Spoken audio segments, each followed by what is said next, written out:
My name is Alan Harris, and I am 36 years old. For the past 10 years, I have been working as a network manager for a large insurance company in Cincinnati, Ohio. To be successful in my work, I must be proactive anticipation and think logically to solve problems and keep our network up and running. This is very important because the company loses thousands of dollars for every minute the network is down. For the most part, I was able to apply the skills I learned on the job to the rest of my life. I always try to prevent problems before they arise and think carefully and rationally before reacting to problems that I could not foresee or prevent. This approach to life worked well for me until recently when I faced some challenges that tested my ability to think rationally and respond logically. Although I didn't know it at the time, my problems began last June when I traveled with my family to Paducah, Kentucky, for a wedding. Paducah is my wife Tracy's hometown, and the bride was Tracy's cousin. At the wedding, Tracy ran into Jill Tanner, an old school friend of hers, who suggested they meet her and her husband Frank that evening for drinks. That evening, after the reception, Tracy and I left our 9-year-old son Matthew and 7-year-old daughter Lisa with Tracy's parents and went to meet Tracy's friends. I had never spent much time in Paducah, so Tracy had to show me the way to Brian's barn, where Jill and Frank were waiting for us. Brian's barn is not only the name of the establishment, but also its apt description. The bar was located in a restored barn. When we entered, we found ourselves in a large room with a round bar in the middle. There were tables scattered along the outer walls and a dance floor at one end of the bar. There was a band standing against the wall behind the dance floor, but when we walked in, the band wasn't playing yet. Jill and Frank were sitting at a table at the opposite end of the room from the dance floor, and Jill waved to us as we entered. After introducing ourselves, we ordered drinks and started chatting. It turned out that Frank also worked with computer networks, and soon we were exchanging stories about strange and unusual network problems we had encountered over the years. By the time the band started playing, we were so deep in conversation and sitting so close to each other that we could hear each other over the music that I didn't notice that Tracy and Jill had left the table. It wasn't until I realized my beer was empty and looked up to see if anyone else needed a drink that I noticed the girls were missing. "There are a lot of people our age hanging out here," Frank shouted over the music. Jill and Tracy probably met old friends. Frank and I stood up and walked over to the bar to get another beer, and I noticed Tracy talking to a guy on the other side of the bar. He looked about my height and probably about the same age. I could tell from the expressions on their faces that they knew each other. Taking my fresh beer from the bar, I looked back at Tracy. I'm not usually a jealous person, and have always trusted Tracy. She never gave me any reason for trust to be an issue, and as far as I could tell, there was nothing in her conversation with her friend that would bother me. Frank and I took our beers back to the table and continued talking about broadband content delivery. Not exactly a topic that Tracy and Jill would find interesting. About an hour later, Tracy and Jill returned to the table. I knew from the look on Tracy's face that it was time for me to stop chatting and include them in our conversation. The rest of the evening passed very pleasantly. I liked Frank and Jill, and before we left, we invited them to come to Cincinnati for a Reds baseball game. During the drive back to Tracy's parents' house, I asked her about the guy she was talking to. "It was Barry Fox," she said. "He was my friend in high school. I'm sorry I've been gone for so long, but I had fun catching up with friends I haven't seen in years. We told stories about our school days, and they filled me in on many of our other friends." "It's good that you had fun. I was so engrossed in conversation with Frank that I didn't even notice you leave the table." "Aren't Jill and Frank cute?" Tracy asked. "Yes, I really liked them," I said. "You know, they got married right after graduation. Everyone said behind their backs that they would get divorced. Nobody thought they would stay together, but 18 years have passed, and Jill told me that they still love each other." "We've been together for 14 years, I said. "Do you still love me?" "You know I do," Tracy said, and then leaned over and kissed me. The next morning, after thanking Tracy's parents for taking us in and watching the baby the previous night, we set off on the 4-hour drive back to Cincinnati. 2 weeks later, on a Saturday afternoon, I was in my workshop, sharpening my lawnmower blade, and Tracy had just left to get groceries when the phone rang. Because I need to be available in case of network problems on the weekends, I installed a telephone in my workshop so that I can be reached while I'm working around the house. This is in addition to the pager and cell phone. When I picked up on the third ring, my son Matthew said, "Hello? Hello? Who is this?" The caller asked. "I'm Matthew." "Well, hello, Matthew. Is your mother at home?" I was about to speak, but decided to see how my 9-year-old handled this call. "No, sir," he said. "My mother just went to the store. Can I accept the message?" I was proud of him. He handled the call exactly as I taught him. "Yes, thank you," the caller said. "I'm an old friend of your mother. My name is Barry. Could you tell her I called?" "Yes, sir, I'll tell her you called," Matthew said. "Tell your mom that I'll call her at 8 o'clock this evening," the caller said. "I will tell her." "Thank you, Matthew." I was surprised by the call. Could this be the same Barry Tracy talked to in Paducah? Why would he call Tracy? I don't know why, but these questions made my stomach clench slightly. I figured I'd just have to wait for him to call back at 8 o'clock to find out what he wanted. I managed to put these questions out of my head and get back to my business. About half an hour later, having finished working outside, I went into the house to take a shower.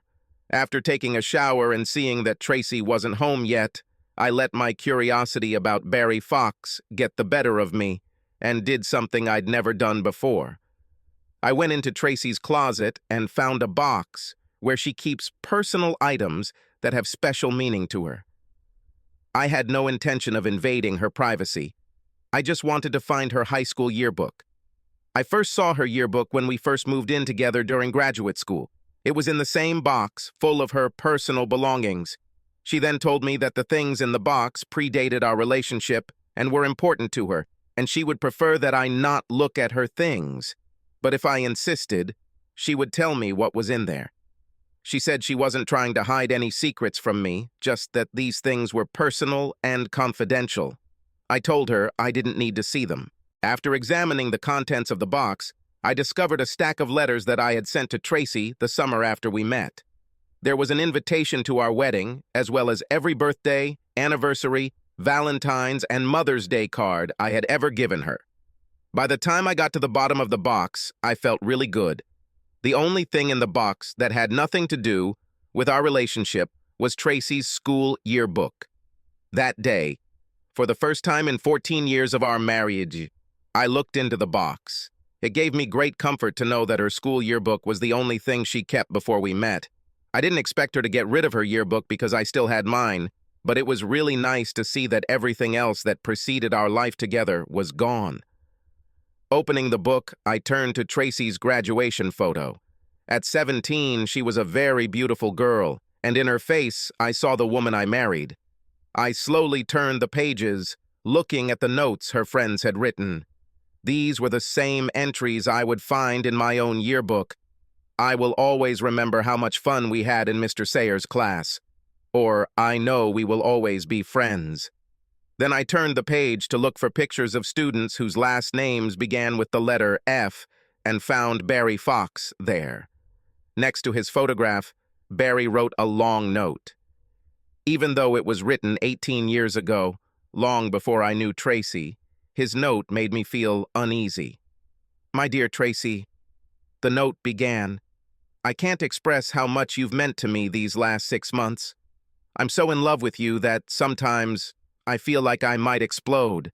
Last week, while your parents were out of town, you made me feel like a real man for the first time in my life.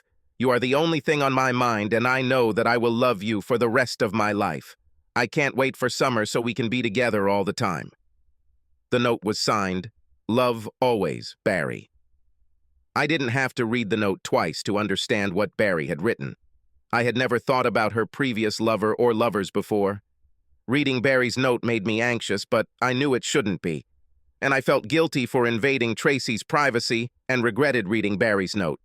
At that moment, I heard Tracy's car pull into the garage, so I quickly placed her yearbook in the bottom of the box and put the box back in place.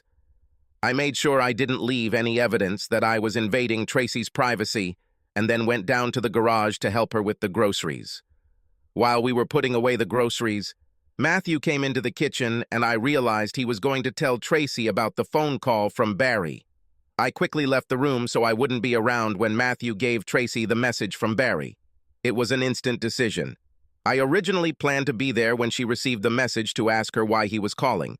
At the last second, I decided that I would just wait for him to call her and then ask who called and what he wanted. Tracy didn't do anything sneaky or underhanded, so it was hard for me to understand why I reacted the way I did. I didn't know what I was doing, but I decided to just let my instincts guide me. When I returned to the kitchen, Tracy was still putting away groceries. She had a strange expression on her face when she looked at me. "Where did you disappear so suddenly?" she asked. "I needed to go to the toilet. Matthew said that someone named Barry called me and said he would call me back at 8 o'clock, Tracy said. "Do you know anything about this?" "No." "When did he call?" Matthew said at 3 o'clock. "Matthew is very good at taking messages, isn't he?" I said to hide my discomfort.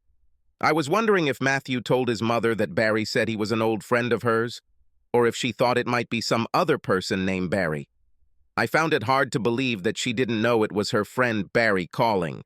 It would be too much of a coincidence for it to be anyone else. "What do you think he wants?" I said.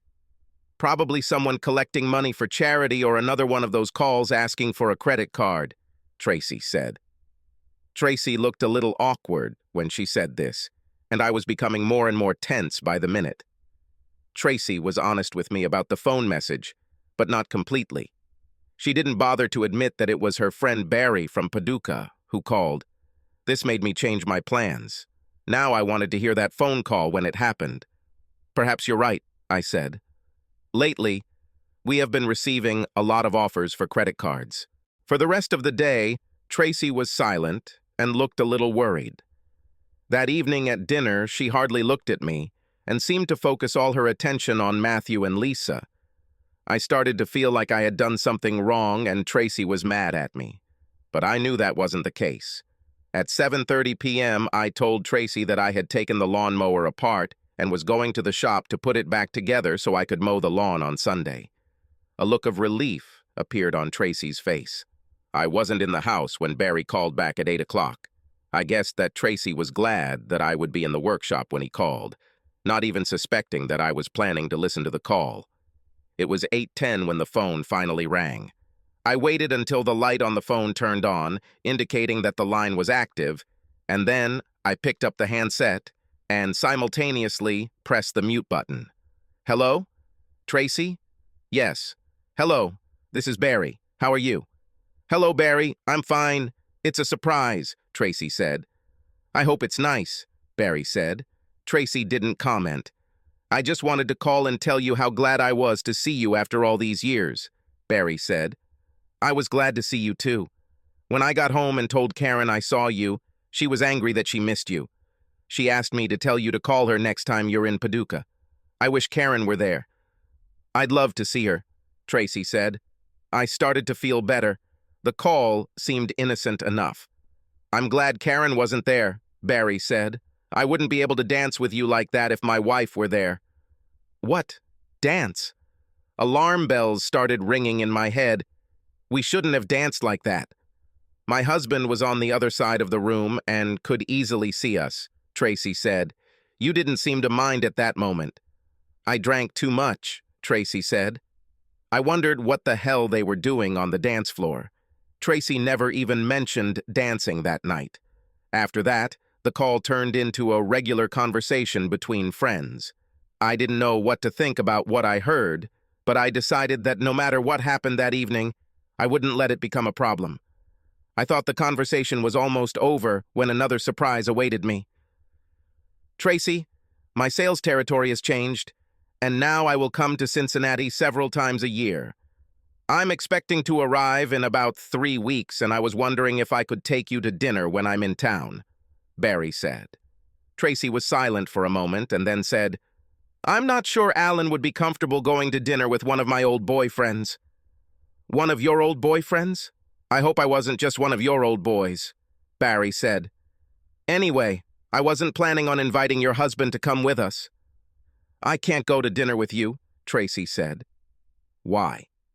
Isn't it obvious? We're both married, and I don't go on dates with anyone other than my husband, Tracy said. I was glad to hear this from her. It's just a dinner between old friends. Nothing special.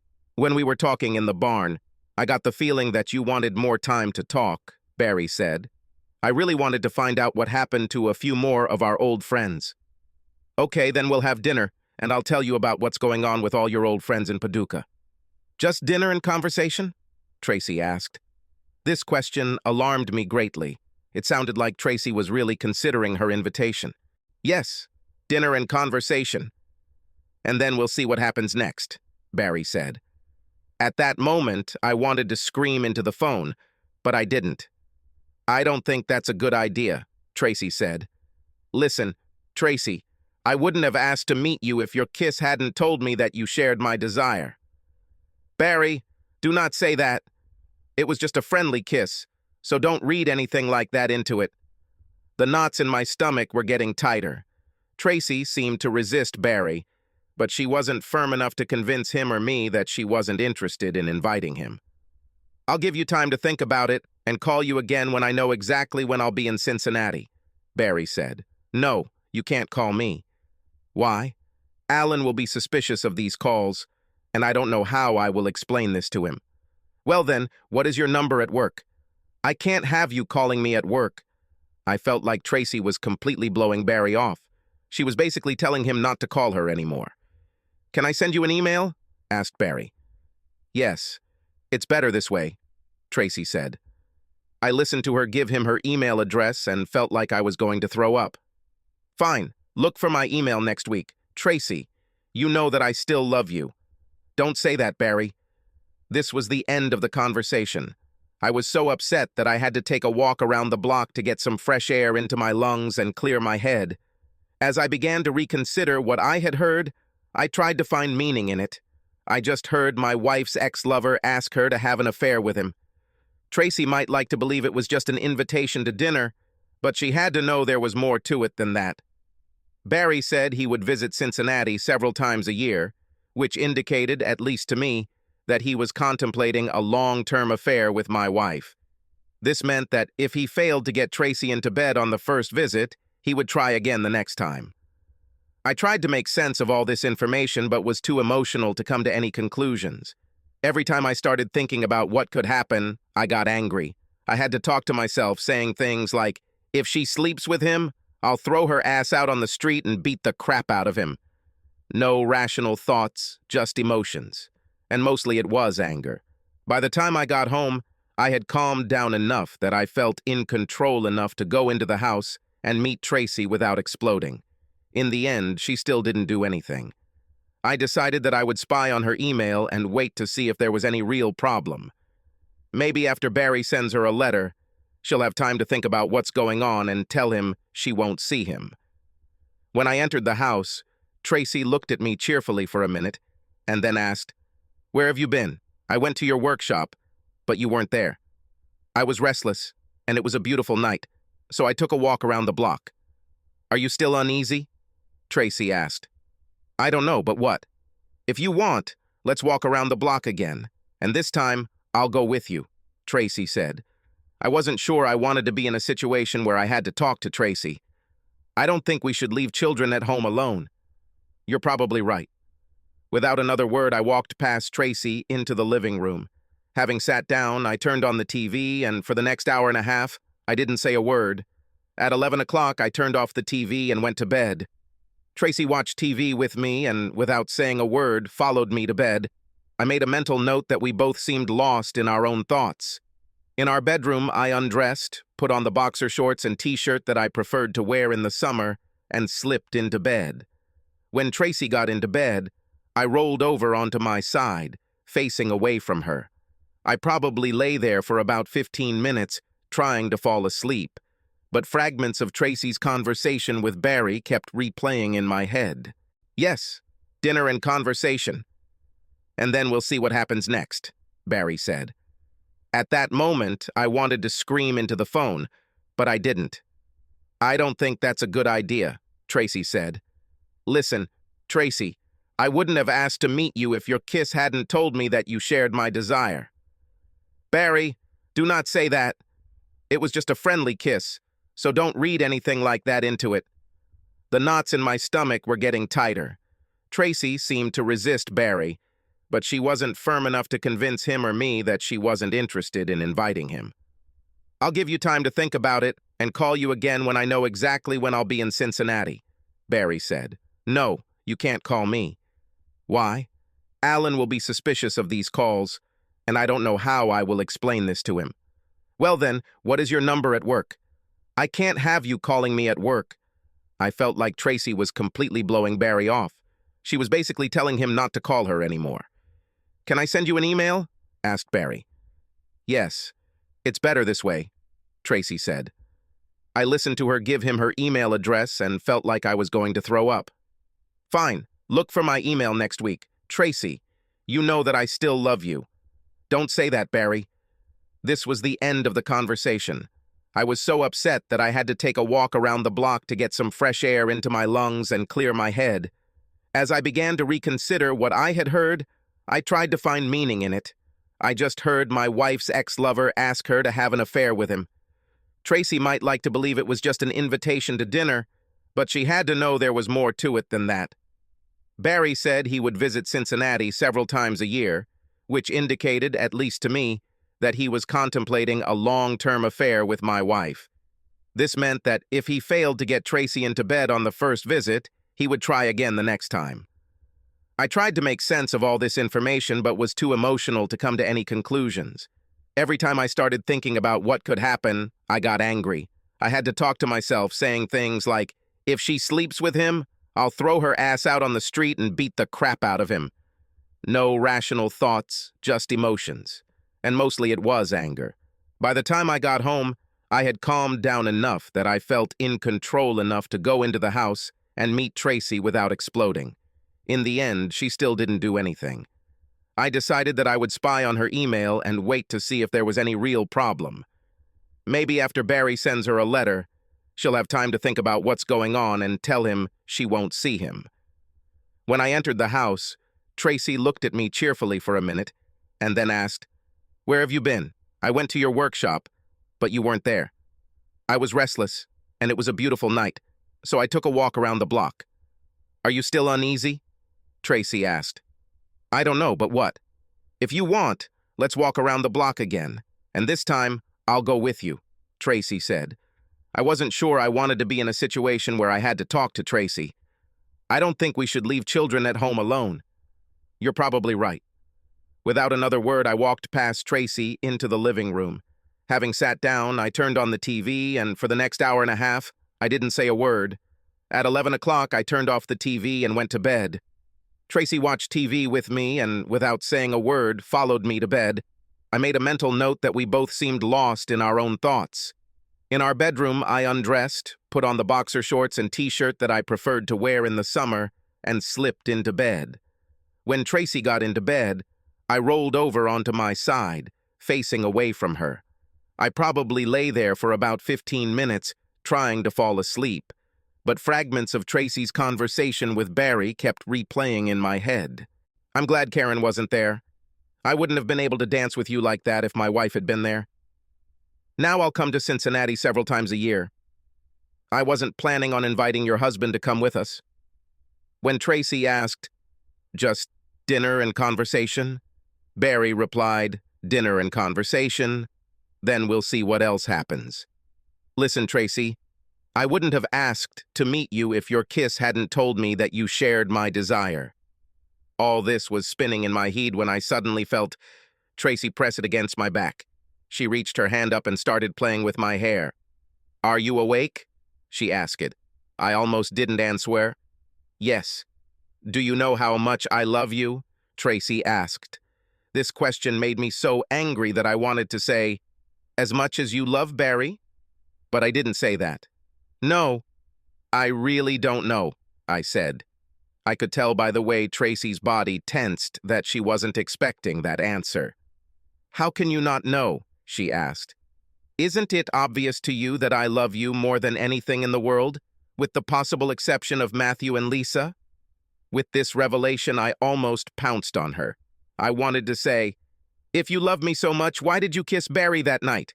If you love me so much, why are you thinking about having an affair with him when he comes to Cincinnati? But I didn't say anything. Tracy leaned on her elbow and looked at me. I love you.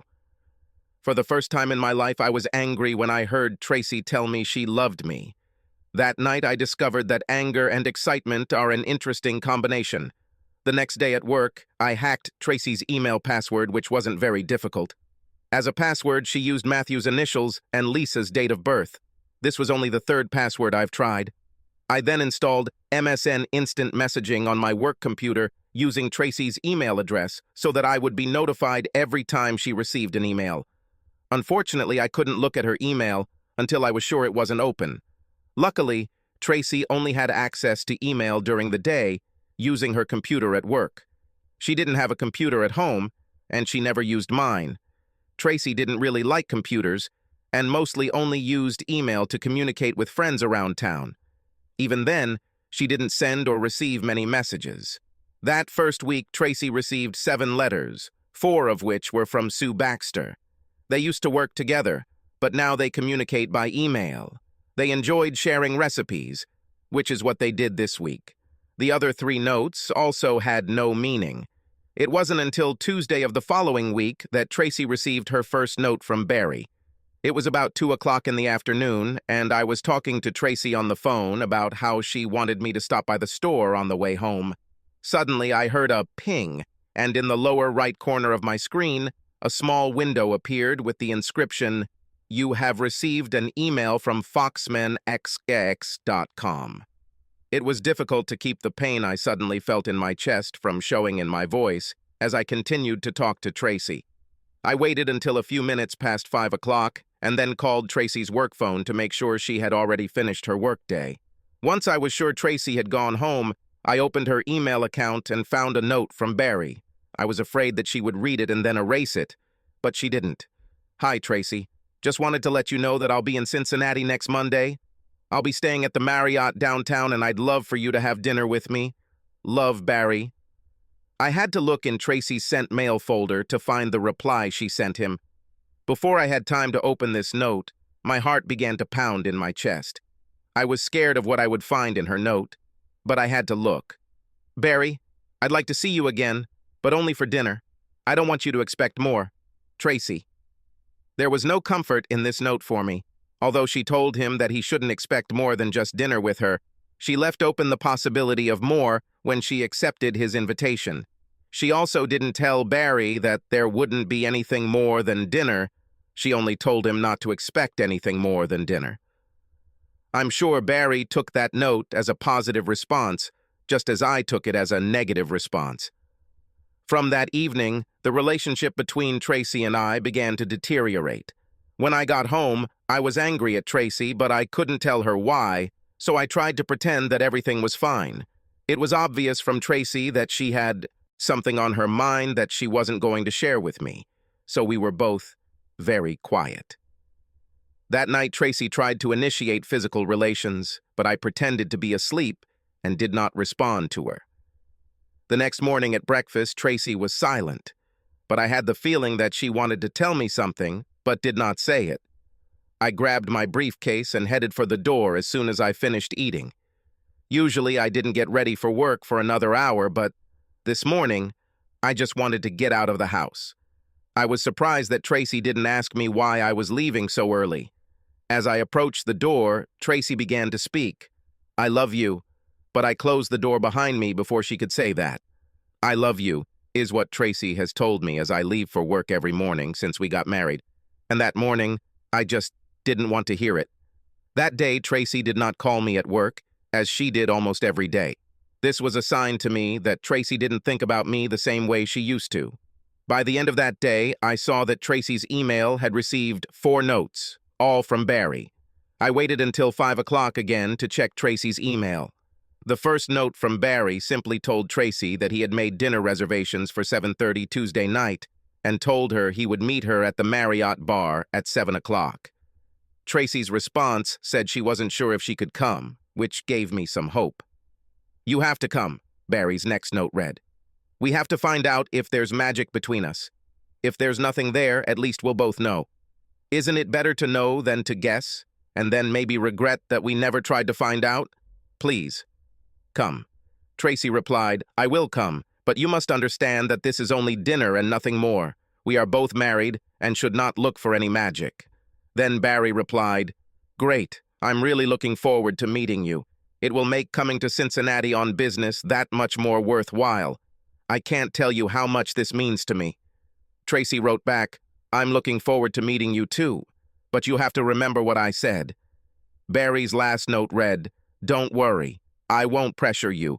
I would never force you to do anything you don't want. This last note made me very angry. Barry essentially said that he planned to seduce her, but only with her consent. Not in those words, of course, but there was a hidden meaning in it. I doubt Tracy would have understood the same meaning. I sat at my desk for another hour, trying to figure out what Tracy was thinking. Either she's just bored and wants some excitement, or she's really obsessed with this guy. Is she going to have an affair with him? What should I do if she has an affair? The thought flashed through my mind about what I would do if Tracy ended up in bed with this asshole. I had to calm myself down and think, what would be the best thing that could happen? It was easy. Tracy would change her mind and tell Barry that she didn't want to see him now or ever again. In the worst-case scenario, Tracy will have an affair with Barry and then tell me that she is in love with him and wants to get a divorce. I doubted any of this would happen. Whatever happens, it will be something in between. I tried to imagine how I would handle each option. A one-time fling, a short affair lasting only a few months, or a long-term affair lasting more than a year. I was in such emotional turmoil that I couldn't make any rational decisions about any of these possibilities.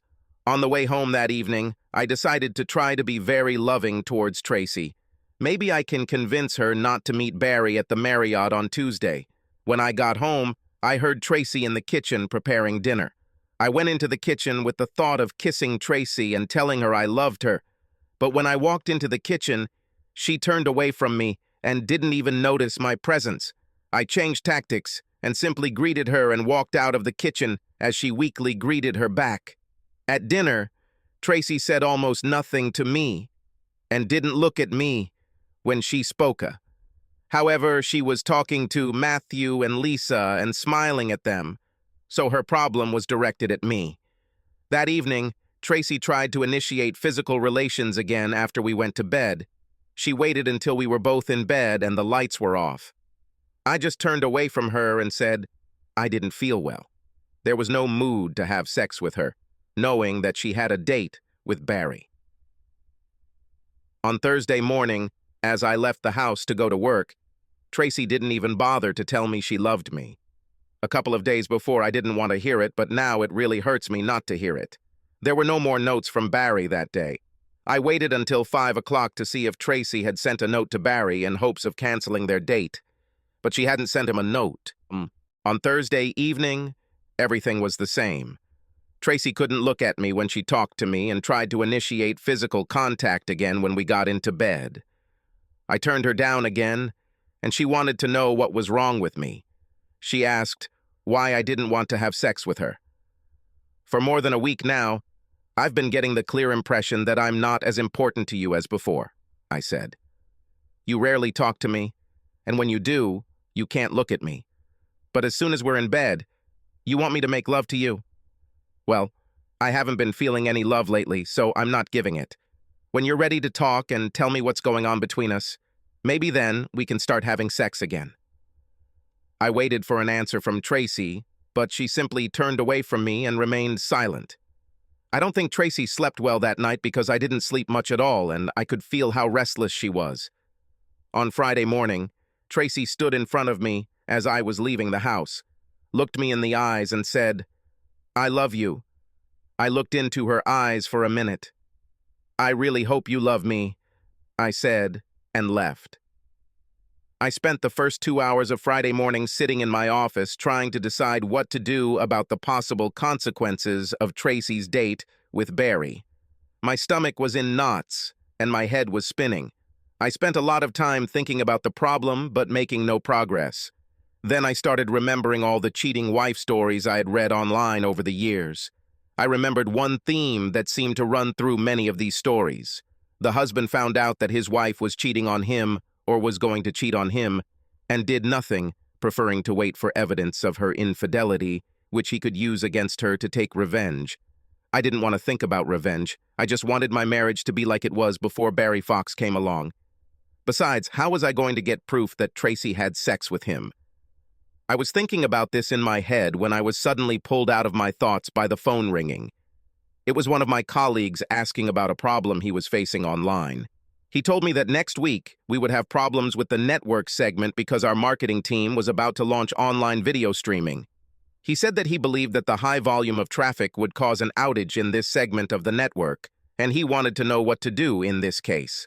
I told him that we need to be proactive and prevent the problem from happening. Let's redistribute traffic on the network so that all streaming video does not fall on one network segment. This way we will have enough bandwidth to handle the increased traffic. The answer was quite simple, and when I hung up, I came up with a plan to solve my personal problem. I began to look at my problem from a different perspective. Instead of trying to figure out what I would do if and when Tracy had an affair with that Aunt Barry, I started working on how to prevent it from happening. My first thought was to talk to Barry's wife.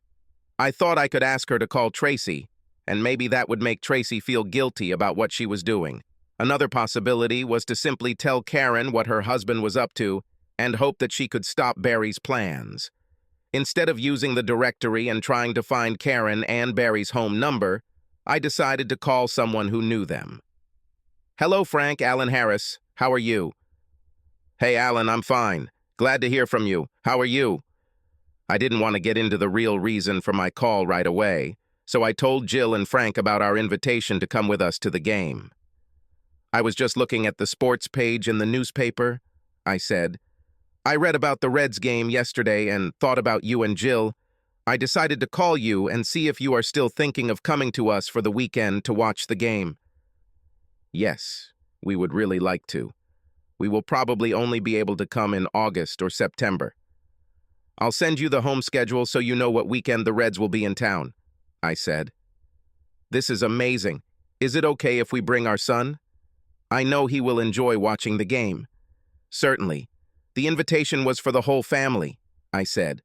"While you're on my phone, can I ask you to do me a little favor?" "Certainly. What do you need?" "Do you know Barry and Karen Fox?" I asked. "Yes, I know Barry. He works for the same company as me," Frank said. "Do you happen to know their phone number? Tracy would like to call Karen." "I think they were good friends in school, and Tracy was disappointed that she couldn't see her while we were in Paducah," I said. "I can give you Barry's phone number, and he and Karen divorced about 5 years ago. Karen remarried and moved to St. Louis," Frank said. "Do you know why they got divorced?" I asked. "I would like to be able to tell Tracy. Barry was playing the fool. He had 2 or 3 girlfriends at the same time. How long did it take Karen to find out what he was doing?" "It took her about 6 years. Barry had girlfriends in other cities. He had a girlfriend in Bowling Green, another in Louisville, and another in Evansville. He told Karen he needed to go to one of his girlfriend's cities on business, and he stayed for a day or 2 with his girlfriend," Frank said. "How did Karen find out about this?" "One day she ran into his boss and found out that his job did not require travel." "He's not a salesman?" I asked. "The only thing Barry Fox sells is crap. He works in a warehouse. He is an assistant manager and works a lot of overtime, but because he is in a management position, he is not paid for overtime. Instead, the company gives him free time, so if he works on the weekend, he can take Monday and Tuesday off, and then he travels." "Was Barry remarried?" "No, but he still has a few girlfriends scattered within a few hours' drive of Paducah," Frank said. "Tracy will be shocked by this information," I said. Frank and I chatted for a few more minutes and then ended the call. After the conversation, I knew enough about Barry to Tracy I lost interest in him. I spent another hour thinking about how to present this information to Tracy. I was sure that once Tracy found out the truth about Barry, that he was lying about his wife Karen, that he was lying about his business trip to Cincinnati, and once she found out about his other girlfriends, I thought she would lose interest in him very quickly. I was about to go home and dump all this information on Tracy when another thought occurred to me. I have no doubt that this information will put an end to her interest in him. I will get my wife back, not because she chose me over Barry, but because she has learned that Barry is not the man she thought he was. Thinking calmly and rationally, I realized that I had to force Tracy to make a choice between our marriage and the Barry she thought she knew, rather than the womanizer he really was. These arguments may seem stupid, but at that moment, that's what I thought. When I got home that evening, I tried to be friendly and considerate to Tracy, letting her know in subtle ways that I loved her. But when we got into bed, I rolled over and fell asleep. Saturday and Sunday were very difficult for me. Even though I tried to act like everything was fine, Tracy still didn't look at me when she talked to me. This hurt me deeply. Does she really dislike me so much that she won't even look at me? Monday was much better. It was a very busy day at work, which made the time fly by quickly, and I felt relieved knowing that by the end of the next day, I would have some kind of decision. When I got home from work on Monday night, I tried to act happy and asked Tracy about her day. I also tried to unbalance her a little. Lately, it seems to me that we are moving away from each other, I said. Maybe a little romance is all we need. I was thinking that maybe tomorrow night we could go out for a romantic dinner and then come home and make love. What do you think? Tomorrow evening doesn't suit me, she said. Tomorrow after work, I'm going to have dinner and drinks with my girlfriends. Maybe we can have dinner later in the week. Like this. I was wondering when and how she was going to do it. What a cliché. Go somewhere with the girls. I suddenly felt like a character in a story about my wife cheating on me. I think our marriage is more important than going out with friends, don't you? Our marriage? Well, sure. But we made these plans last week, and it would be difficult if everyone had to change their plans now. Not everyone should change their plans. Only you need to change your plans, I said. Alan, please. Can't we just go to dinner another time? Tracy begged. Well, at least I tried, I said. I think if you are going somewhere, then tomorrow I will work late to have time to do a few things at the office. Can you ask Sarah to come and babysit until you get home? I think I can call Sarah, but I don't know what time I'll get home. We could do something there after dinner, she said. What are you going to do after dinner? Go and pick up some men, I asked sarcastically. Tracy turned her back to me and didn't answer. She didn't take the bait. She didn't defend herself or back down. I began to think that our marriage was in more trouble than I thought. Later in the evening, we both sat and watched TV without ever speaking to each other. At 11 o'clock, Tracy got up to go to bed. When I did not immediately follow her, she returned to the room. Are you getting up? She asked. Not yet. I think I'll watch some Letterman tonight. Can't you get up now? I don't like sleeping without you, she said. Perhaps you should get used to it, I said. What does it mean? Only that you can't always expect me to be in bed next to you, I said. Why did you say that? She asked. I don't understand you. Are you trying to tell me something? No, just giving you something to think about. Good night. Tracy stood in the doorway for another minute and looked at me. She seemed upset, but didn't say anything more. Finally, she turned and went to bed. When I got into bed about an hour later, Tracy was either asleep or faking sleep very well. I changed for bed, lay down next to Tracy, and tried to sleep. Lying on my side, I was thinking about what might happen the next evening when Tracy stirred. I lay still and began to breathe slowly and deeply so that if Tracy woke up, she would think I was sleeping. Alan, Tracy whispered, and when I didn't answer, she repeated my name a little louder. Alan. I didn't move. I love you, she whispered, and then rolled away from me. I wondered what it was. She accepted Barry's invitation to dinner and conversation, and then we'll see what happens. It was a date that could end our marriage, and here she is, whispering about her love for me. At that moment, I was so angry that I wanted to shake her and shout, "What the hell are you thinking about?" Instead, I continued to pretend to be asleep. On Tuesday morning, I woke up at 5, got up, took a shower, went downstairs and made coffee. I was sitting at the kitchen counter drinking coffee when I heard Tracy step into the shower. At that moment, I knew I didn't want to see her this morning, so I quickly finished my coffee and left the house. I went to the diner for breakfast and then headed to work. All day, I tried to keep myself busy so as not to think about what I had to do that evening. At 2 o'clock in the afternoon, Tracy called me. When I heard her voice, I prayed that she would call to tell me that she had changed her mind and decided to go to dinner with me. "Alan, I just wanted to let you know that tonight I asked Sarah to babysit," she said. "Told her you'd probably be home first, but I didn't know what time it would be." Sarah replied that since it was a school night, she had to be home by 10 o'clock. "You'll be home by 10, right?" "Yes, I'll be home until 10, and you should be there too." When Tracy didn't comment, I said, "I'm busy right now. See you later," and hung up without giving her the opportunity to say anything else. At 5 o'clock, I had already started to clear the table when the phone rang. Automatically, I reached for the phone, but didn't pick up. I wasn't in the mood to talk to anyone, and phone calls at this time of day usually meant trouble. The last thing I needed was another problem. A few minutes later, my mobile phone rang. I didn't even look at my phone when I turned it off. I knew that if I saw who was calling, it would be harder to ignore the call. That evening, I stayed in the office until 5:30 p.m. and then walked the 4 blocks from the office to the Marriott Hotel. Entering the hotel, I was surprised at my calmness. As I walked through the lobby, I heard someone say, "Alan?" I turned to see who said it and if he was talking to me. Only a moment later did I realize that the woman standing behind the hotel reception was waving at me. Then I recognized this face. As I approached the counter, I couldn't help but smile. "Jackie Washington, how are you?" I said, walking up to the counter. Jackie was our neighbor when Tracy and I first got married, and she was a student at the University of Cincinnati. "Great, Alan, but now I'm Jackie Winters. How are you doing? I haven't seen you for 8 years?" I smiled. I don't want to think about how much time has passed, except to say that too much time has passed. I had no idea you worked here. I see you are the hotel manager. How long have you been working here? Yes, I've been working at this hotel for 2 years. I started as a management trainee at the Marriott in Lexington 5 years ago.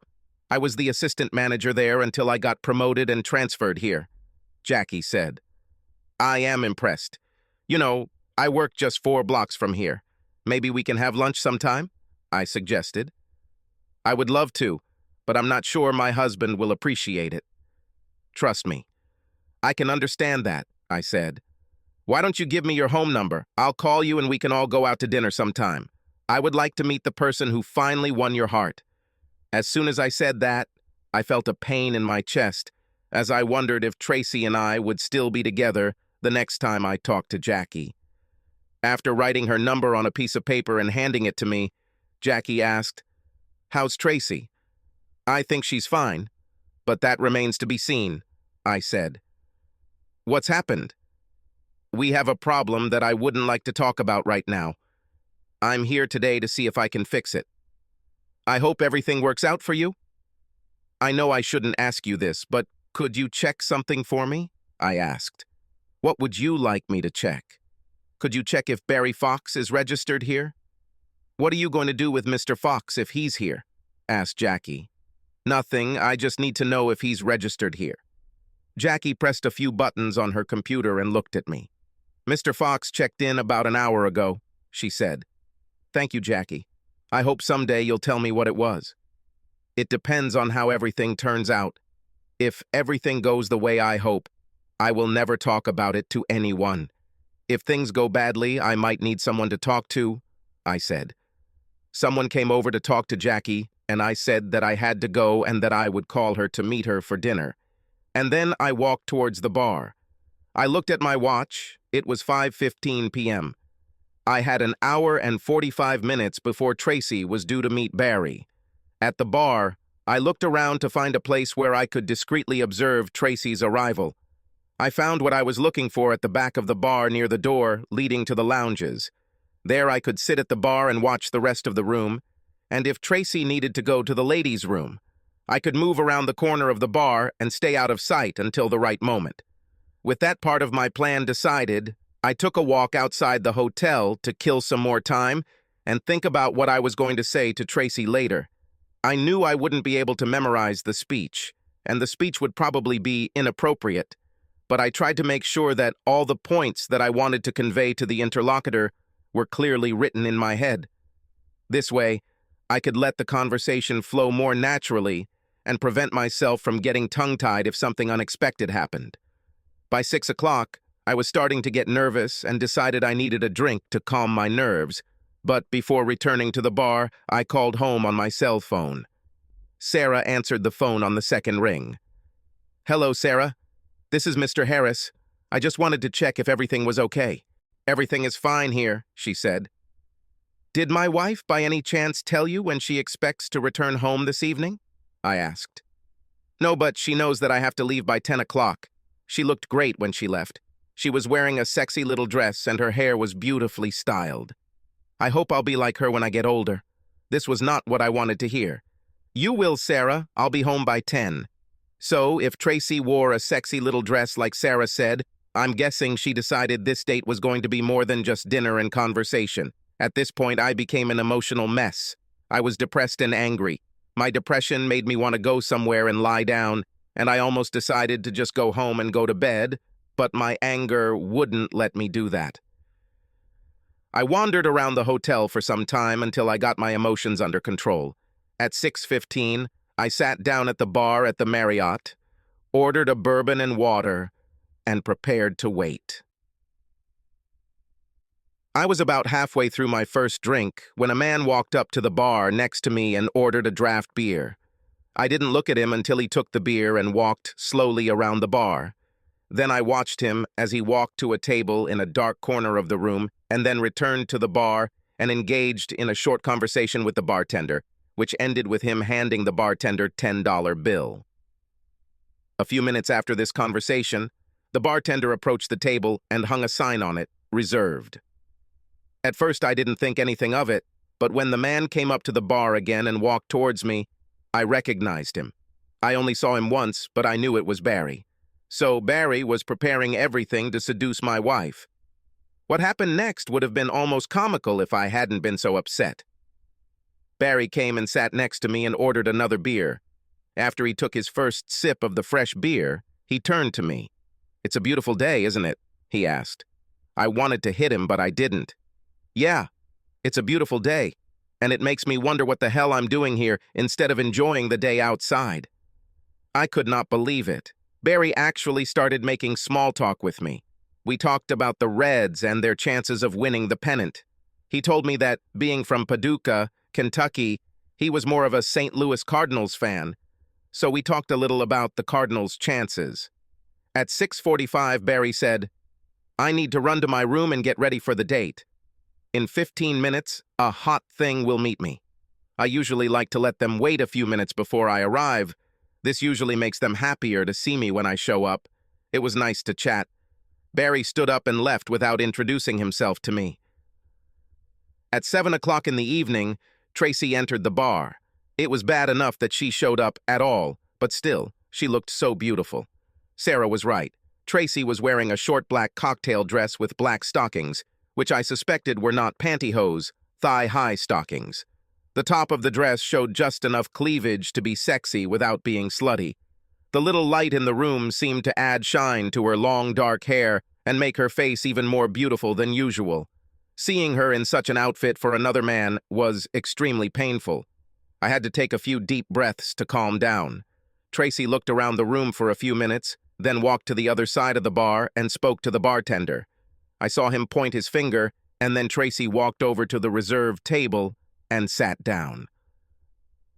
I could tell Tracy was nervous because over the next 5 minutes, she took her makeup bag out of her purse 3 times to check her face, and each time she put it away, looked around the bar, as if checking to see if there was anyone there who might know her. Every time she looked in my direction, I managed to dodge her gaze. It was 7:05 when Barry finally entered the bar and joined Tracy at the table. Barry leaned in to kiss Tracy before sitting down. I watched their conversation, and it was obvious that Tracy was still either very nervous or just feeling awkward. She continued fiddling with her hands. She placed them on the table, then under the table, one on top, one on the bottom, and then started all over again. She was still fidgeting when the waitress brought them their drinks. I, for my part, was becoming more and more nervous every minute. My stomach was churning and my palms were sweating. I was trying to decide when I should make my move, but in fact, it was not so much that I made the decision, but rather that it was made for me. Seeing Barry get up, I thought they were going to go into the restaurant, and I started to get up, thinking I wanted to get to Tracy before they entered the restaurant, but Tracy didn't get up. Barry left the table and walked towards the bar, and then came up to me. I wondered if he had finally recognized me, or if Tracy had noticed me. Will this be a showdown between me and Barry? As Barry approached my side of the bar, he looked at me, nodded his head in a friendly manner, and walked out the doorway behind me. I turned to see where he was going and saw him enter the men's room. I immediately stood up, walked around the bar, and headed towards where Tracy was sitting. She looked at herself again in the compact mirror and did not notice my appearance. "Hello, Tracy." Tracy nearly jumped out of her seat when she looked up and saw me. "What are you doing here?" she asked. "I decided to come in and say hello to you and your friends. I just thought that since you think having dinner and drinks with them is more important than having dinner with me tonight, I'd like to meet these friends of yours," I said. Tracy's face turned completely white. I saw her eyes move towards the bar to see if Barry had returned from the lounge. Tracy was starting to look really sick. "Why didn't you call—" Tracy began to speak, but I interrupted her. "Should I call you and tell you that I'm going to stop by? Why did I have to do this?" "Please leave before my friends come," she said. "Your presence here puts me in an awkward position." I could hear the panic in her voice as she spoke. "Why such a rush? Can't I sit here and have a drink with you?" I asked. I could see she was trying to think of something to say to get me to leave before Barry returned. Suddenly, Tracy's eyes widened, and I realized that Barry must already be returning to the table. "Hey guys, she's with me!" Barry's voice came from behind me. "Is he bothering you, Tracy?" When I turned to face him, he smiled. "And it's you. Sorry, but she's already busy. I told you I have a hot date today." "That's right, Barry. How do you know my name?" he asked. "Let me introduce myself," I said. "I'm Alan Harris, like Mr. Harris to her Mrs. Harris." Barry took a couple of steps back. "Sorry, guy. I didn't know," he said. "Didn't know what? That she was married, or that I was a wimp who should have stayed at home and took care of our children while you seduced my wife?" I asked. I looked at Tracy, but she looked almost paralyzed, so I looked back at Barry. "Why don't we sit down and talk?" I said in such a calm voice that even I was surprised. "Look, I don't want any problems. I'll just leave and let you two sort it out," he said. "Barry, stop worrying so much. There won't be any problems today, so just sit down."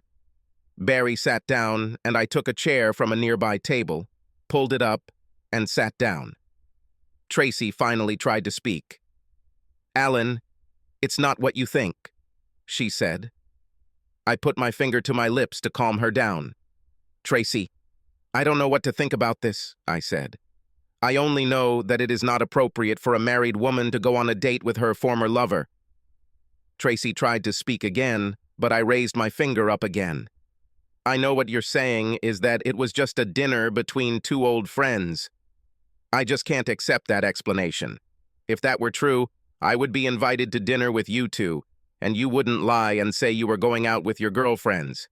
And if it really was just dinner and conversation, you definitely wouldn't dress like that. I have to say that you look beautiful, and it really upsets me to think that you dressed like that for another man." Barry tried to speak in Tracy's defense. "That's how it was. I was just in town for the night and didn't want to dine alone. There was nothing else like that," he said. I laughed at him. "You can't come all the way from Paducah to Cincinnati and pay $200 for a hotel room just to have dinner with my wife," I said. I had to come on business anyway, so I called Tracy. I cut him off before he could finish his lie. "Barry, we both know that's not true. Assistant warehouse managers don't go on business trips, do they?" Barry sat back in his seat and said nothing. Tracy hasn't looked at Barry since he arrived at the table.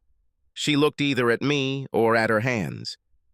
In a very low and calm voice, I began to tell Tracy what I came here for. Tracy, when I first found out about your date, I was sure that you would never go through with it. I was sure that you loved me and would never hurt me like this, but over the past 2 weeks, I began to doubt your feelings for me. You hardly talk to me, and when you talk, you can't look me in the eyes. I don't know if it was because you couldn't look at me anymore, or if you were afraid that the expression on your face would tell me that you didn't care about me anymore. Tracy grabbed my hand and started to open her mouth to speak, but I stopped her again. Let me finish what I came here to do. I couldn't understand how you could ignore me during the day, but as soon as the lights went out, you were ready to make love to me. Then I wondered if you really wanted to make love to me, or if I was just there to provide the physical part of some sexual fantasy you were playing out in your head. Have you thought about this, pissing ant? I pointed at Barry as I said the last sentence. He made an angry face, but made no move to get up from his chair. Tracy's eyes filled with tears, but she was no longer crying. Her grip on my hand tightened. "Please, Alan," was all she could say. "I guess I was a fool to think you wouldn't throw away 13 years of marriage for a little extramarital sex," I said. "Perhaps my biggest disappointment was that you didn't even care enough about our children to protect them from the possible consequences of your actions." That's all. The dam had broken, and now Tracy was crying. I began to feel her nails digging into my arm. I pulled my hand away from Tracy's grip and stood up. "The next step is yours, Tracy. It's 7:30 and I'm getting ready to go home. I'll give you until 8:30 to get home. I think an hour will be enough for you to say goodbye to Barry and get home by 8:30, but that's not enough time for everything else. If you're not home by 8:30, I'll consider our marriage over." For a moment, I thought about telling Tracy what I found out about Barry, but I knew she had to make a decision based on her feelings for me and not her feelings for Barry after she found out how crap he was. If she ultimately chooses him, she will deserve what she gets. "I don't want to waste any more of your time," I said, "so I'll get out of here. Maybe I'll see you at home, Tracy." I turned around and left, and along with the resentment and anger I felt proud of myself. I didn't lash out at Barry or raise my voice or call Tracy names. Didn't say anything terribly offensive or something that couldn't be forgiven. I made my feelings clear, and the rest was up to Tracy. I had already reached the exit from the bar into the hotel lobby when I heard Tracy shout, "Alan, please don't leave now." I didn't stop. As I walked back to the garage of my office building to pick up my car, I analyzed everything I had said to Tracy and was convinced that I had said most of what I wanted to say. I only wished I could have done something with Barry to make his life as miserable as he made mine. I knew that if I ever got the chance, I would pay him back for what he did. When you're messing around with married women, you have to be prepared to get caught.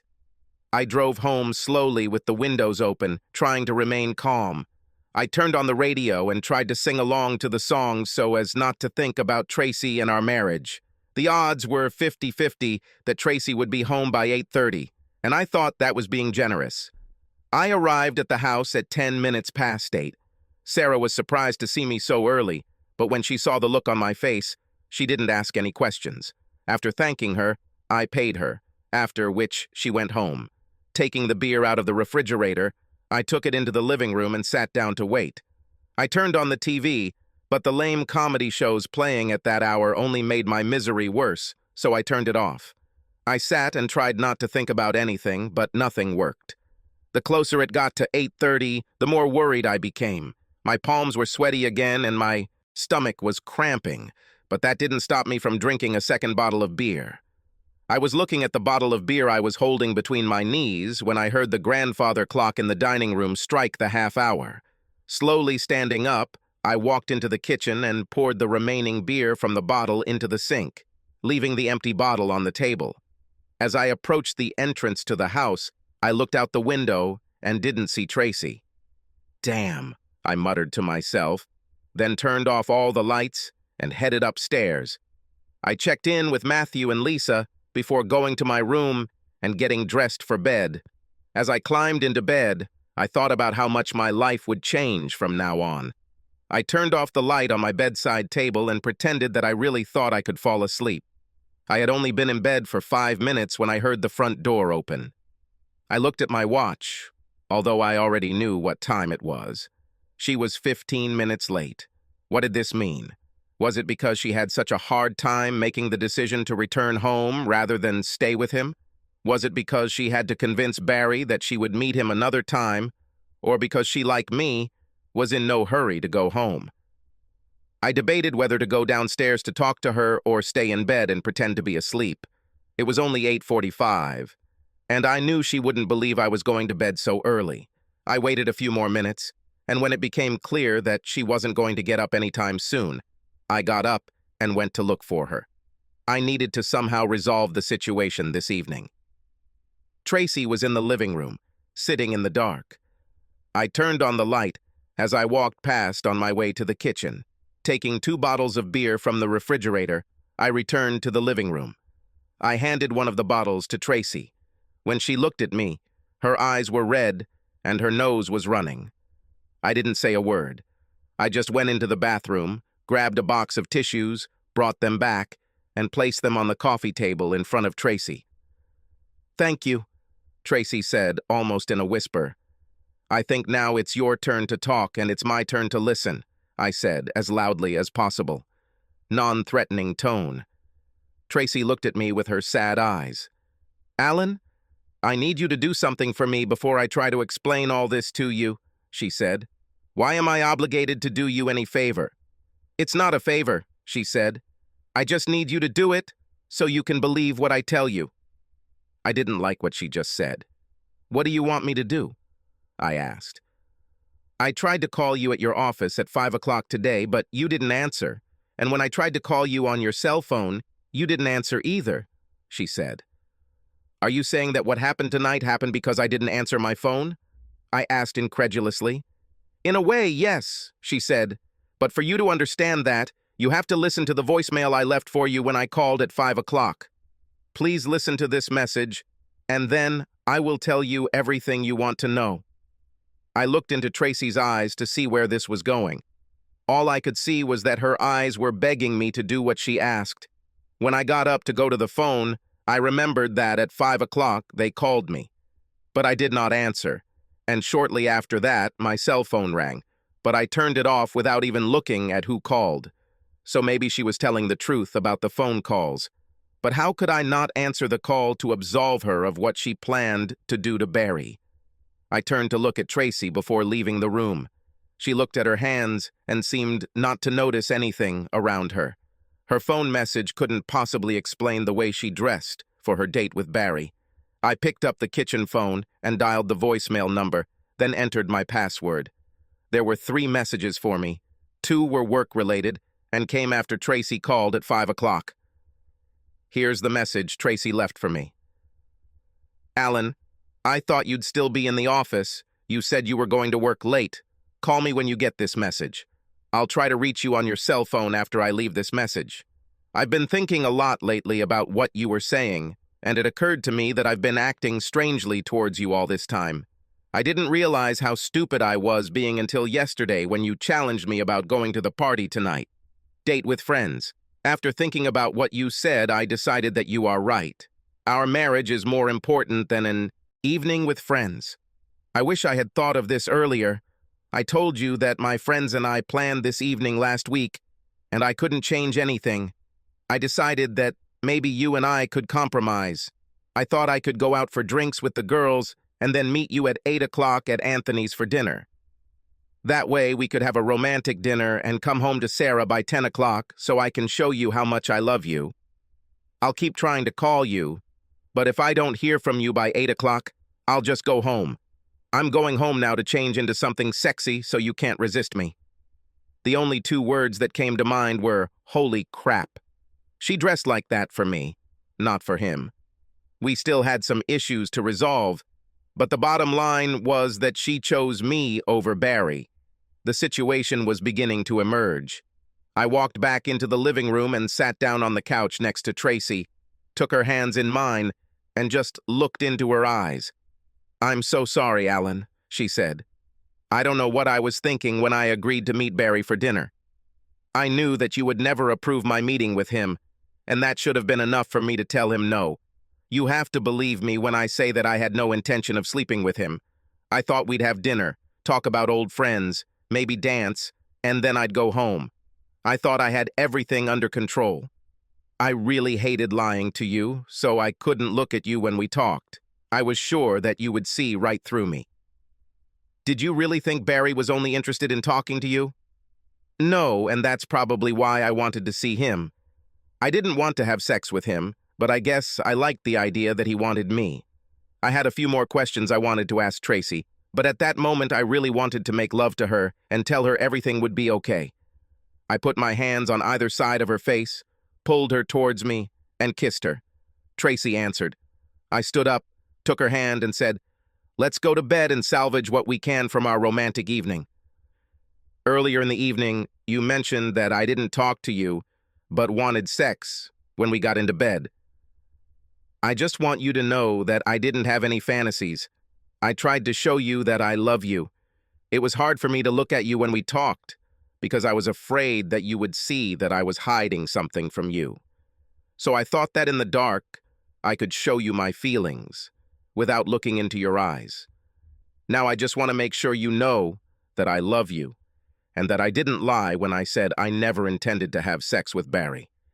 This should never have happened, Tracy said. Afterwards, as we lay in bed, cuddled together, Tracy asked, "Do you want to talk about what happened?" "No. I think it's best if we just leave this behind," I said. A few minutes later, I fell into the best sleep I've had in 3 weeks. This morning, Tracy and I had breakfast together, and she stopped me at the door and kissed me. "I love you," she said. "I love you too." I felt good when I drove the car out of the driveway and went to work, but my good mood suddenly began to deteriorate, and I did not understand why. Something was gnawing at me, but I didn't realize what it was. By the time I got to my office, some pieces of the puzzle had started to fall into place, and my mood had deteriorated even further. Tracy had decided to stay with me the night before, but looking back, I still couldn't figure out if it was because she loved me. Maybe she just realized that I might know what was going on and decided to meet me for dinner at 8 o'clock, so that I would think that she had decided not to have an affair with Barry, and then went to meet Barry to arrange with him about the next visit. I tried to convince myself that it wasn't so, but I remembered all of Tracy's subtle hints that I knew what was going on. After all, I still didn't know why she agreed to meet him the first time. Additionally, during the phone call, he talked about how they danced and the kiss they shared. I was no longer confident that I had saved my marriage. Perhaps I only delayed its end.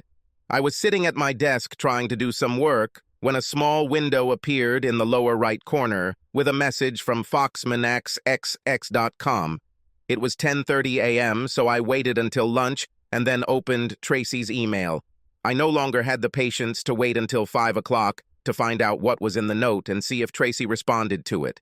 Barry's note read, "T. Sorry about the confusion yesterday. How did he know you were going to meet me at the hotel bar? Anyway, I'll be back in Cincinnati in a month. Maybe we can try to meet then?" I had to wait 10 minutes before I could bring myself to look at Tracy's submission file to see if she responded, and if so, what she said. When my heart rate finally dropped back below 100, I opened Tracy's submission file and there was her response. I hesitated for a moment before opening it, hoping that if I waited a little longer I might find some good news for me in her response to Barry. I can't say that it was my hesitation that helped, but the news was good. Tracy's response read, "Barry, agreeing to meet with you was a big mistake, and I don't intend to repeat that mistake. I think I was able to save my marriage, and I don't want to put it at risk again. Don't try to contact me again. Tracy." I closed Tracy's email and sat back, feeling relieved again. The questions I had asked myself earlier remained unanswered, but I told Tracy I didn't want to talk about it and decided not to bring it up again. I will have to accept that I will never have the answers to these questions. Our life was gradually returning to normal. Tracy was the loving wife she always was, and our sex life had improved too, but I was still plagued by unanswered questions. There were a few times I came close to bringing up Barry and why she agreed to meet him in the first place, but everything else was going so well that I was afraid of ruining it. Even though I didn't see anything that indicated problems in our marriage, I continued to check Tracy's email and listen to her phone calls if I didn't know who she was talking to. On several occasions, when Tracy called and said she would have to work late, I would drive by her office to make sure her car was in the parking lot and then call her office to make sure she was there. By mid-September, I began to realize that I was being stupid. I spent many hours going over everything that happened in my head, and one thing became clear to me. Tracy never stopped loving me. I still didn't know why she agreed to meet Barry that night, but I knew it was time to put it behind me and move on. So I decided to stop spying on Tracy and trust her. Making this decision felt like a big weight had been lifted from my chest, but that feeling was short-lived. It all started on a Saturday afternoon when I walked into the house after mowing the lawn and heard Tracy talking on the phone. I didn't hear anything special, but I heard her say, "He just arrived, I need to go." And then she hung up. "Who spoke on the phone?" I asked. "My mother." "What did she want?" "She just wanted to talk," Tracy said. Something in Tracy's voice told me she wasn't telling the truth, but I had no good reason to dispute her words. On Monday, when I checked her email, there were no new entries, and she had deleted all the old ones. That week, I checked her emails several times, but there were no new letters. I began to suspect that Tracy must have opened a new email account, but I had no way of finding out. The following week, Tracy began to behave in the same way, as in the period leading up to her date with Barry. She didn't talk to me much, and when she did, she didn't look at me. Then at night, when we went to bed, she wanted to have sex. Was she planning on seeing Barry again, or could it be a new man? Could it be that the excitement she got from her intimate affair with Barry has whetted her appetite for romance and now she's found another man? I felt the same pain in my stomach and lost sleep again. The following weekend, Jill and Frank and their son Frank Jr. came to visit and went to the Reds game with us. They stayed for the weekend. We had a great time with them, and I hoped it would help Tracy and I. Saturday night, we were all sitting in the backyard, drinking beer and grilling steaks. Tracy, Jill, and Frank were talking about old friends when Frank brought up the topic of Barry Fox. He asked Tracy if she had reached Barry's wife, Karen. When Tracy said no, Frank told her the whole story about how Karen divorced Barry for having multiple affairs and how he had girlfriends in different cities, and then he went into detail about how Barry was faking it. That he needs to go away on business to visit his girlfriends. I could not believe it. Frank told Tracy the truth about Barry, and I didn't even mention his name.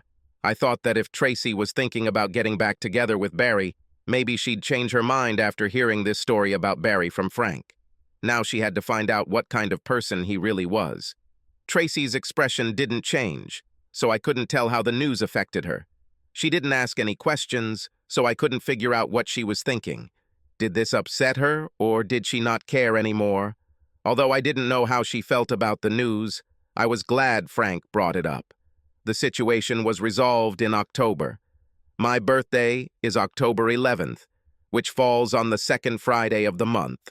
In years past, Tracy would spend weeks getting me to give me hints about what I wanted for my birthday. This year, she didn't even ask once. By Thursday, Tracy wasn't even talking to me anymore. It felt like our marriage was already over, but someone forgot to tell me. Friday morning, I got up early and left for work before Tracy got up. I tried not to get distracted, but my heart was broken. I couldn't understand how everything could be so good for us and suddenly turn out so bad. By 11 o'clock in the morning, I still hadn't gotten anything done and was thinking about taking the day off as a sick day. I had not yet decided whether to go home or not when I received the call Jack Ferris. Jack is my boss. He said that our Lexington office was having network problems, and he wanted me to go there to fix the problem. "Can Tom cope with the problem?" I asked. Tom Mosley was a network manager in the Lexington office. "Tom is on vacation today," Jack said. The Lexington office was 85 miles away, and I arrived there around 1:30 p.m.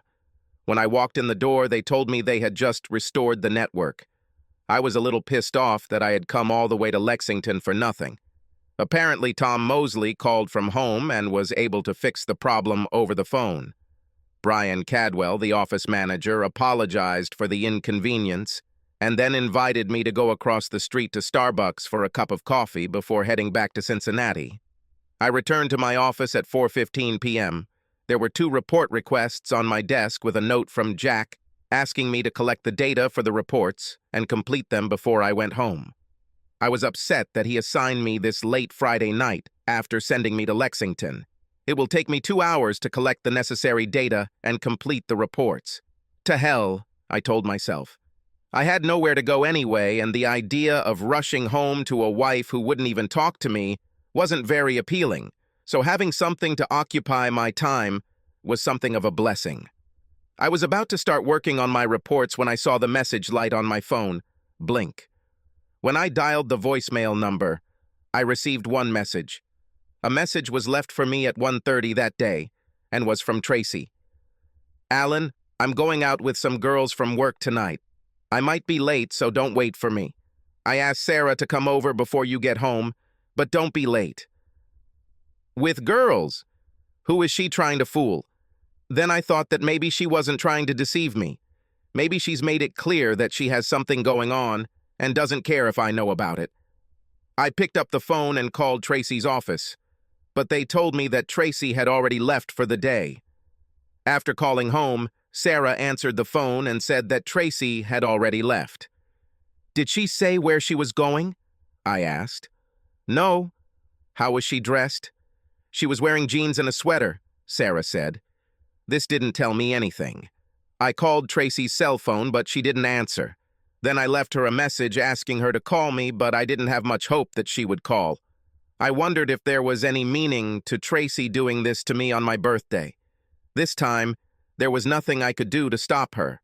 I had no idea where she went, and if she didn't answer the phone, there was nothing more I could do.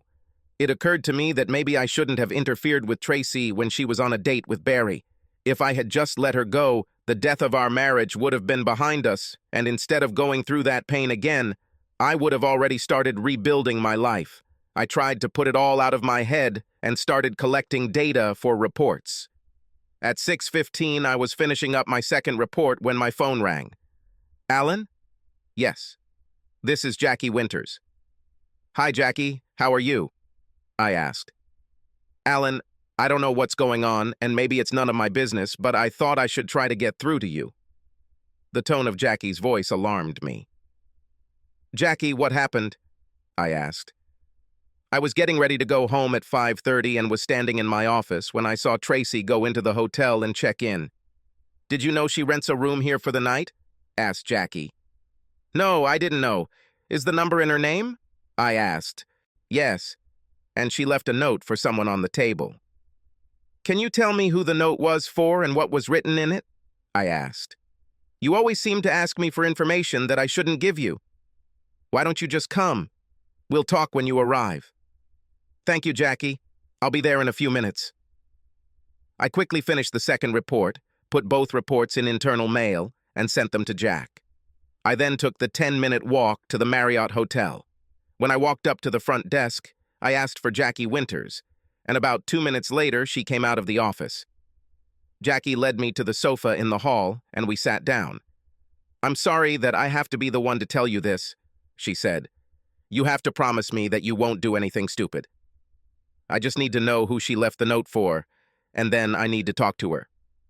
The note was addressed to someone named John, no last name. Inside the envelope was a key card to her room and a note saying that I'm in room 706, come in and come in. "John, I have no idea who it could be. Has anyone picked up the note yet?" I asked. "No, and no one can," Jackie said.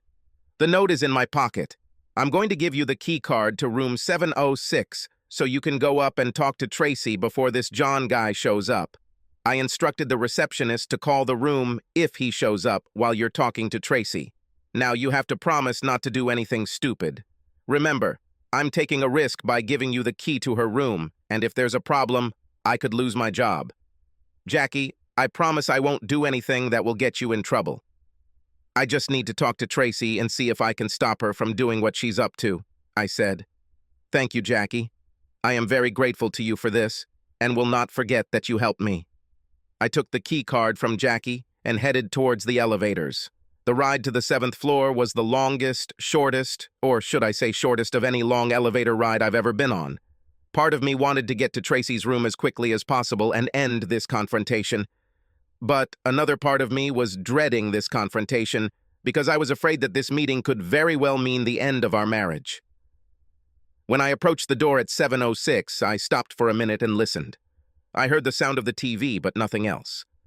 Taking a deep breath, I reached out to insert the key card into the reader. My hand was shaking so much that I had to use both hands to insert the card into the reader. The light on the reader turned red, and I quickly pulled out the card and double-checked the room number. It seemed like it, and then I realized that I had inserted the key card into the reader upside down. I turned the card over and inserted it again. This time the indicator turned green. I pulled out the card, opened the door as quietly as possible, and stepped into the room. Along the wall to the left of the door was a closet with sliding mirror doors. One door was partially open, and I saw a suitcase on the floor inside the closet. When I saw the suitcase, I felt sad, because it showed that Tracy had no intention of returning home that night. I wondered if she even planned to return home. To my right was the bathroom door, which was closed. A quick glance at the reflection in the mirrored doors showed me that there was no one in the bedroom. I heard the water running in the bathroom, so I knew where Tracy was. I let the door to the room close, hoping Tracy would hear it, and she did. "It's good that you're here," she called. "I just got out of the shower. There is some beer in the ice bucket on the table. Help yourself and I'll be out in a few minutes." My first instinct was to rush into the bathroom, grab Tracy by the throat, and ask why she was doing this to me. To us. But I didn't dare allow myself to react with violence. Nothing good would come of this. Plus, I was interested to see how Tracy would be dressed when she came out of the bathroom. Will she be naked or fully clothed? It seemed to me that if she was naked or in a sexy negligee when she came out of the bathroom, then it most likely meant that this was not the first time she had been with this John. But if she was fully clothed, then perhaps it would be their first time together. I walked into the bedroom, took one beer from the ice bucket, sat down in the chair next to the table and stared at the TV, not knowing what I was watching. I had finished about half of my beer when I heard the bathroom door open. Tracy walked out of the bathroom and headed towards the closet without even glancing in my direction. She was wearing only a black bra and matching panties. Unfortunately, I was not in the mood to fully appreciate this view. Tracy is still leaned over, looking at her suitcase when she speaks. "Our dinner reservation is for 7:30, so if you want, we have time to fool around a little," she said. I stood up and started walking towards her. I wanted to be close enough to her when she realized it was me and not her lover in the room, so I could see the surprise and then the fear in her eyes. I knew I wouldn't hurt her, but she didn't have to know that. When I was already a meter away from her, I called, "Tracy." Tracy straightened up and quickly turned to face me. When she turned around, I saw that she was holding something in her hand, but when she turned to face me, she hid it behind her back.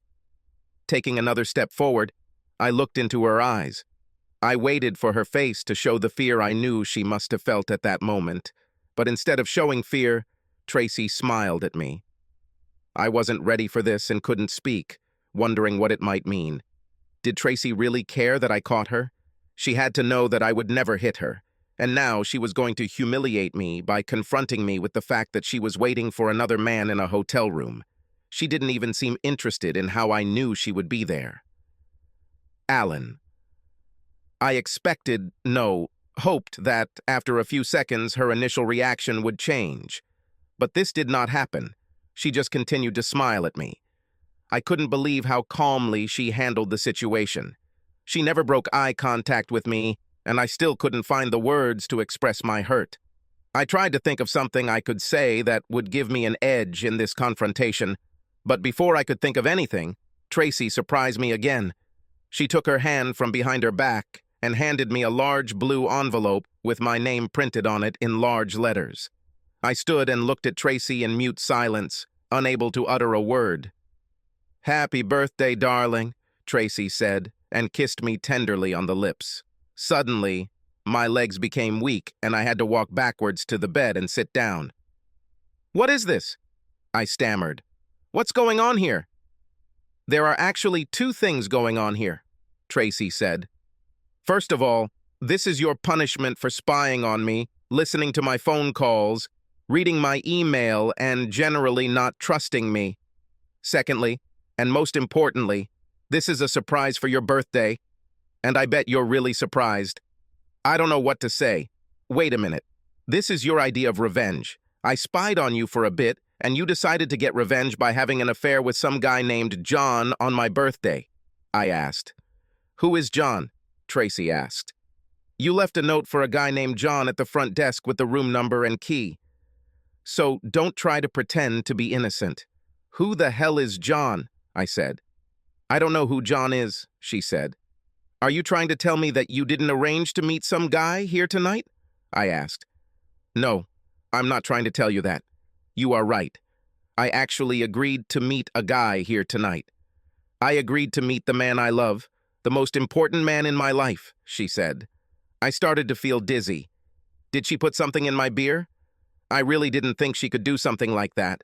I understood that the problem was that she had the upper hand in this confrontation, and I was unsuccessfully trying to win her back. "So when will he come?" "He's already here, silly." "Who's already here?" "You. The person I love, the one who matters most to me, is you. Haven't you realized this yet?" she said. The realization of what she was telling me began to sink in, but I was still confused. "Okay, then who is John?"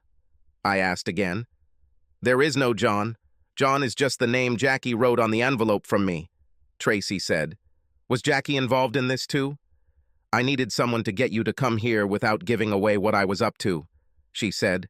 "I didn't know what name Jackie would write on the envelope. I left it up to her because the name didn't matter as long as it wasn't Barry. I thought about using the name Barry, but I realized that would be too cruel, and I thought it might make you look too crazy." Now all this began to clear up in my head. I was tricked. "How many other people were involved in this?" "Your boss," Tracy began. "I needed him to keep you busy so you wouldn't get my voicemail until it was too late for you to do anything. Sarah, because I needed to explain what she should have told you if you called or showed up at home. Your parents, because they had to come home to pick up the kids for the weekend. There were a few other people who played minor roles, like the office manager in Lexington who told you that their network was back up right before you arrived, and then made you stay for a while before heading back to Cincinnati." "Did you do all this to punish me for spying on you a little?" I asked. "You've been driving me crazy for the last 3 weeks, and then you say it was your birthday present to me? On top of that, you dragged my family and friends into this. My behavior may have been out of line, but that's too much, Tracy. It was just cruel. Jackie is the only one who knows the whole story. The others only thought they were helping me surprise you on your birthday. It shouldn't have been this way. Originally, your birthday and this revenge, if you want to call it that, were supposed to be 2 different things," she said. "When I realized that you were listening in on my phone conversations and discovered that you were reading my email, I was hurt and upset that you didn't trust me. Then you started checking on me at work if I had to work overtime. I know I put doubts in your head about me, but if you had just sat down with me and talked about what happened to Barry and why, and asked any question that was bothering you right after it happened, I could calm you down. You refused to discuss it, and allowed these doubts to eat away at you and cause yourself to not trust me. So I started acting the way I did before the Barry incident, thinking that once you noticed my behavior, you would ask me about it, and we would finally talk about what we should have talked about 3 months ago. I had been planning this weekend for your birthday alone for over a month," she continued. "But when, instead of questioning my suspicious behavior, you decided to step up your surveillance, I stepped up my plan to teach you a lesson. I wasn't planning on going that far until Jill and Frank came to visit." I was dizzy with relief when I learned that Tracy had no intention of having an affair, and with anger at the cruel trick she played on me. "What did their visit have to do with this?" I asked. "It was obvious that you thought my behavior meant I was planning to get together with Barry," she said. "Why did you decide so?" I asked. "It was obvious that you talked Frank into telling Barry. You made him tell the story about Barry's divorce and all his girlfriends. You talked Frank into showing Barry's character because you were afraid I was planning to get together with him." Even after I told you that I never had any intention of having an affair with Barry, you still didn't believe me. I could almost forgive you for that, but when you brought Frank into our problem and used him to tell all these stories about Barry, it was too much. You couldn't trust me enough to know that I wouldn't let myself be seduced by Barry, so you tried to make him look like a real creep to make sure I'd lose interest in him, and you used my friends to do it. I raised my hand to stop her. Now I was prepared enough to defend myself. Just one damn minute, I said. First of all, regarding whether Barry is a creep or not, think about this. What do you call a man who tries to get a married woman to come into a hotel room with him, knowing that he could ruin that woman's marriage?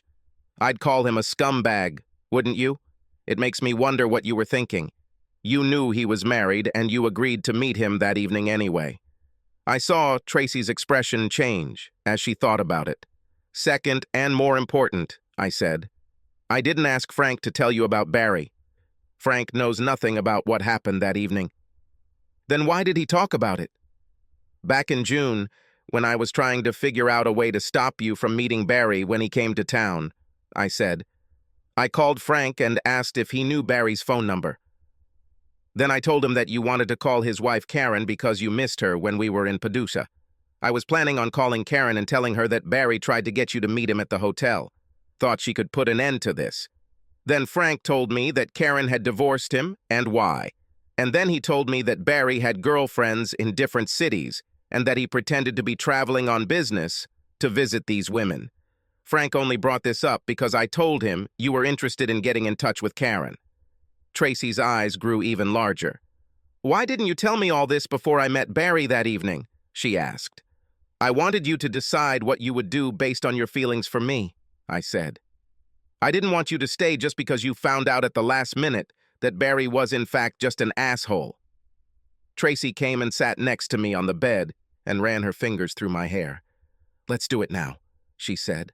I know you have questions that are bothering you, so ask them now. I think it all goes back to that evening when Barry called you and I overheard the conversation. He made a comment about the way you danced, as if it mattered, I said. I think it meant something to him, Tracy said. I felt pretty good after the drink, and it was fun talking about old times with Barry. Then he asked me to dance, and I didn't see anything wrong with it, but when the orchestra started playing a slow number, he pulled me towards him. At first I didn't think anything about it.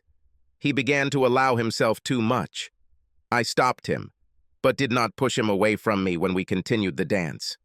Why didn't you tell him on the phone that night that you didn't like what he was trying to do while you were dancing? Because I didn't think it was important, so why make him feel bad? I told him it was inappropriate and only happened because I was drunk, she said. What about a kiss? Tracy suddenly kissed me on the lips, just an ordinary kiss. That's exactly how I kissed him. I told Barry I needed to get back to you and quickly kissed him goodbye. He was just trying to make it seem more important than it actually was, hoping to make me believe it. If you knew that then, you should have understood what he wanted when he asked you to meet him when he came to Cincinnati. When you agreed to meet him, you said it would just be dinner and conversation, and then added that he shouldn't expect anything more. Telling him not to expect more is not the same as telling him there won't be anything more. You left him with the feeling that he still had a chance to get into your pants.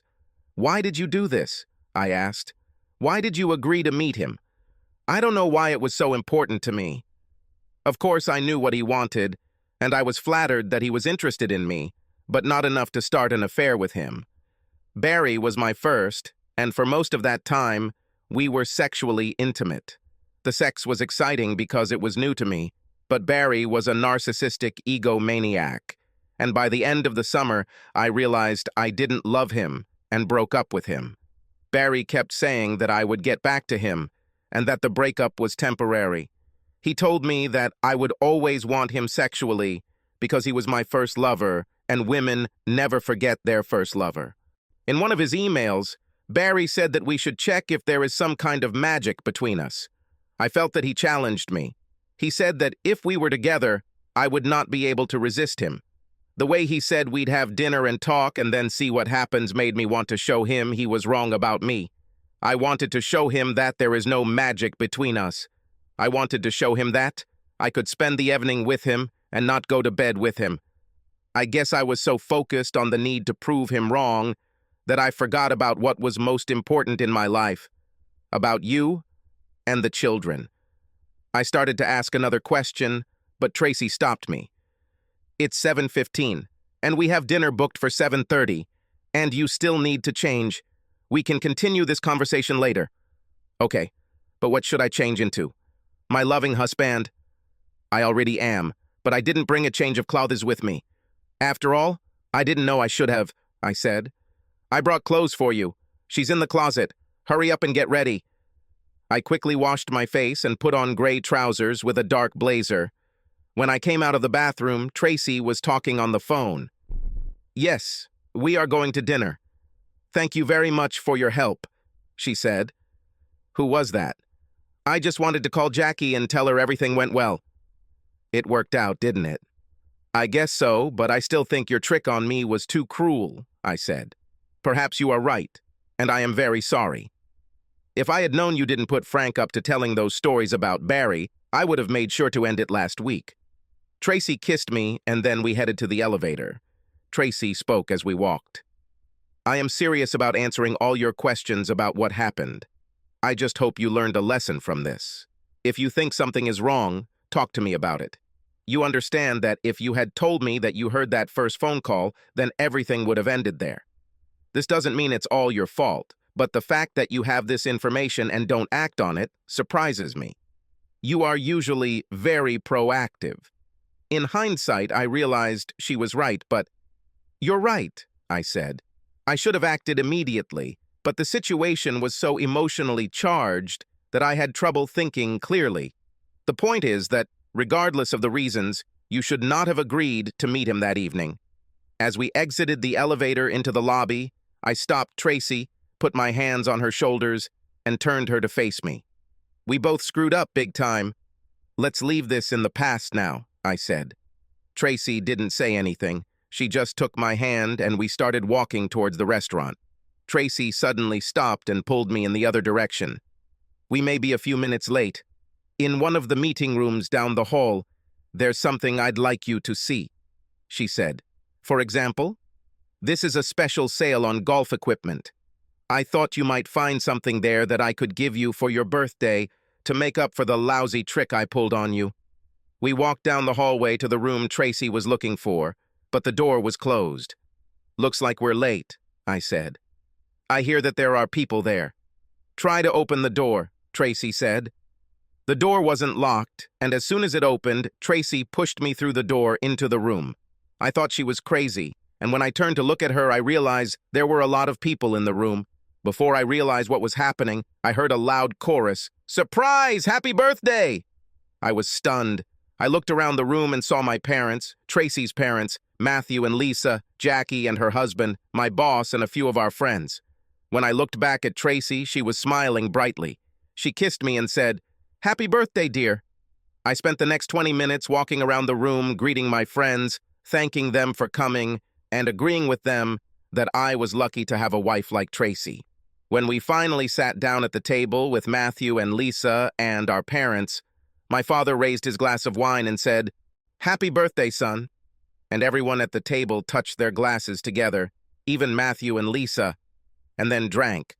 Tracy took just a small sip of wine and then turned to me, ran her fingers through my hair, leaned down and gently kissed me on the cheek, right next to my ear.